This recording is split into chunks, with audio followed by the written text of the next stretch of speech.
Well, good morning everyone and welcome to another Lanzarote news. This week we're coming to you from the cabin of our cruise ship and we are docked in Valencia. And this is going to be a quick and dirty news and weather for you because I'm keen to get out and start exploring Valencia because I love the city, and we've arranged to meet with some American friends we've made on the ship to have a proper paella valenciana. But as always, I will be doing for you a useful Spanish phrase, which is related to food once again, in the middle of the news, and right at the end I'll be giving you 3 things you could be doing on the island next week, so stay tuned until the end. Let's get on with the news now, and fantastic news is that 13 new hybrid buses have arrived on the island and they are being pressed straight into service. Now, these buses will be used to increase the frequency on the busiest routes at the moment, so I hope that will take some of the complaints about full buses away, but they will also be used for 3 brand new routes. The 22D, which will run from the airport to the intercambio, the interchange in Arrecife, that's the one near the Cabildo. The 162D, which will be an additional line that will run from Arrecife to the airport and to Playa Blanca. That's going to have 112 weekly services. And the 7D, which runs from Arrecife to Maguez in the north of the island, and that will have 28 weekly services. Also in the news this week, we had a record number of visitors into the cruise port in Arrecife in the first quarter of the year. Over 200,000 passengers came ashore from ships docked in Arrecife harbour, and that's a record. It's also 23% up on the same time last year. There's also been a big increase in the amount of fuel sold by the port to the ships. As you can imagine, more ships means more sales of the fuel that we pump aboard while they are in dock for the day. I'm going to talk about the weather now. Obviously we've been away for a few weeks and I'm hearing about the weather from friends, and I'm daily checking what the weather forecast is for Lanzarote, and I gather that up until the kind of early part of this week the weather continued pretty poorly, as it has done for most of the winter, with very, very strong winds. And indeed on our Atlantic crossing we sailed quite close to Lanzarote and it was really, really rough out at sea. The good news is, looking at the weather forecasts, and I check a few to try and get an average and a consensus, is that things have settled down to normal for this time of year now, which means 26 during the day falling to 17 at night, plenty of blue sky and relatively light northwesterly winds. So fingers crossed that's it, the bad weather's gone and we're into our normal spring followed by summer pattern. But while we're talking about the wind toy at Arrieta, the Cesar Manrique designed and built wind toy, which was only refurbished about 18 months ago, was damaged by a very, very strong gust this week and part of it came down. I gather that it's relatively simple to fix that part. It's been taken away by the Cabildo. They will restore it or repair it and reinstall it on the wind toy within the next 15 days or so. So it's not a significant part. You might not even notice it's missing when you drive by, but it will be back within the next couple of weeks. Now, I was delighted to see an initiative by the Arrecife City Council to encourage individuals and local businesses to make donations to increase the number of trees in the capital. And I've long been an advocate for the sort of planting they have, for example, in Santa Cruz in Tenerife and in Las Palmas in Gran Canaria, which provide beautiful shade and lovely flowers when they're in the flowering season in the streets around their capitals. And I've always felt we're lacking on that in Lanzarote. Well, this initiative has borne fruit. I like the pun there. This initiative has borne fruit already because a local company, Navilan, have donated 50 flamboya trees, and I absolutely adore the flamboyas. They're one of my favourite trees. I'm desperately trying to get one to grow well in our garden, but not succeeding very well so far. But they are being planted all around the city of Arrecife this week, and I gather that there's lots more money coming in to plant trees, so we should start to see the benefits of those plantings in the coming years.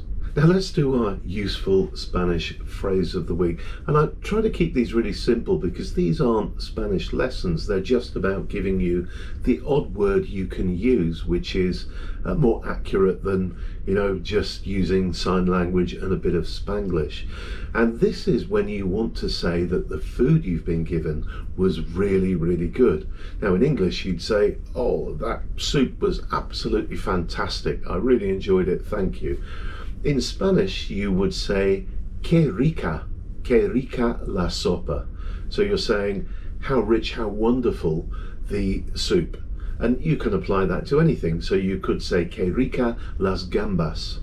The only thing to remember is that rica becomes rico if you're using it with a masculine noun. So remember that one, que rica or que rico, and then whatever it is you're talking specifically about to say that it was absolutely fantastic and you really enjoyed it.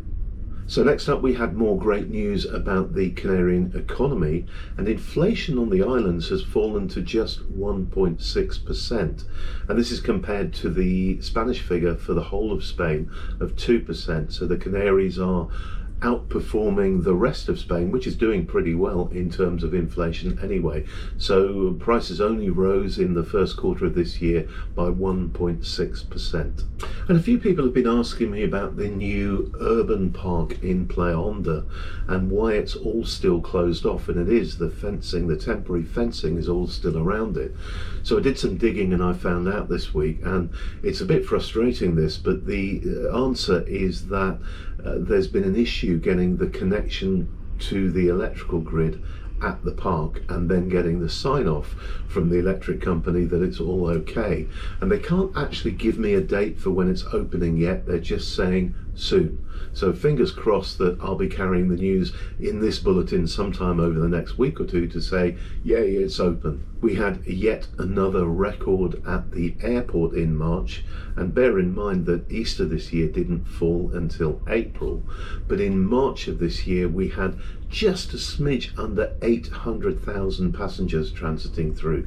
The actual number was 799,400, and there were also a record number of aircraft movements, 6,500 in Cesar Manrique Airport. That now makes Lanzarote the 10th busiest airport in Spain. So the record was shattered in March. With Easter falling into April, it's fully expected that that record will go again this month. And finally, on the 24th of April, Thursday, the new statue to Kenneth Gas was erected in Puerto del Carmen on the Ironman start finish line, and lots of friends were at the event. They sent me photos and some video footage of it, and the statue absolutely captures Kenneth, as so many of us have seen him over so many years, standing at the start finish line with a medal that he's about to put around an athlete's neck. And I'm very, very proud that he's done that to me when I did Ironman a few years ago, and he was there to put the medal around my neck. So it's a really, really important statue to the island. I think the benefit that Kenneth brought to the island as a whole is pretty much immeasurable, and for sure the number of people he's inspired over the years, including myself and Julie, owe him a great debt, a debt of gratitude. So if you do get a chance, get down there, see the statue, get your photo taken next to it. It's certainly going to be one of the very first things I do when I get back to the island. I'm going to head down to Puerto del Carmen and get a picture of myself with my friend Kenneth, or the statue of my friend Kenneth. Well, that's it on the news front this week. As I said, it would be quick and dirty.